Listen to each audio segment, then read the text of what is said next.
Hi friends, ఈరోజు మన స్వప్నాస్ కిచెన్లో మలిద లడ్డు అంటే గోధుమ పిండి చపాతీతో లడ్డు చేయడం చూపిస్తున్నాను. దానికి కావాల్సిన పదార్థాలు నేను ఒక చపాతీ తీసుకుంటున్నాను మీకు చూపించడం కోసం ఎలా చేయాలనేది. కొన్ని పల్లీలు లేకపోతే కొబ్బరి వేసుకోవచ్చు, డ్రై ఫ్రూట్స్ వేసుకోవచ్చు. నేను కొన్ని పల్లీలు వేసుకుంటున్నాను. కొంచెం బెల్లం, మన టేస్ట్కి మన స్వీట్నెస్కి తగ్గట్టుగా బెల్లం. ఎలా చేయాలో చూపిస్తున్నాను. ముందుగా పల్లీలు ఒకవైపుకు పెట్టుకోవాలి. తర్వాత చపాతీ కాస్త మందంగా చేయాలండి. చపాతీని కాస్త మందంగా చేయాలి. చేసి నెయ్యితో ఫ్రై చేసుకోవాలి. చపాతీని నెయ్యితో ఫ్రై చేసుకోవాలండి.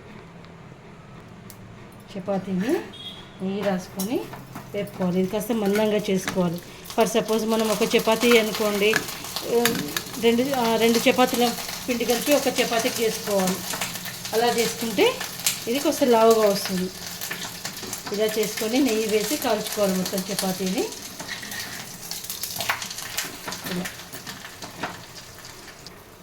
ఇప్పుడు మన పల్లీలు వేగుతున్నాయి చూడండి.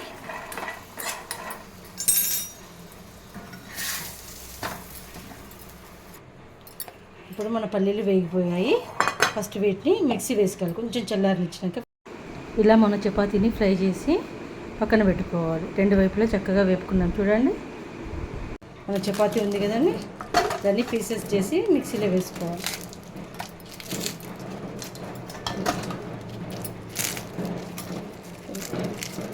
పీసెస్ చేసి మిక్సీ వేయాలి.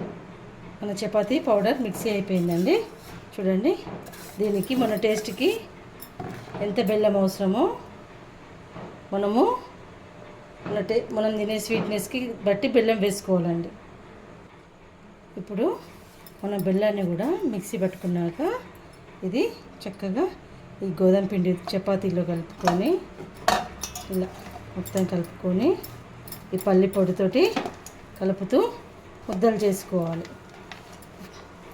నేను లడ్డూలు చేసి మీకు చూపిస్తాను చూడండి.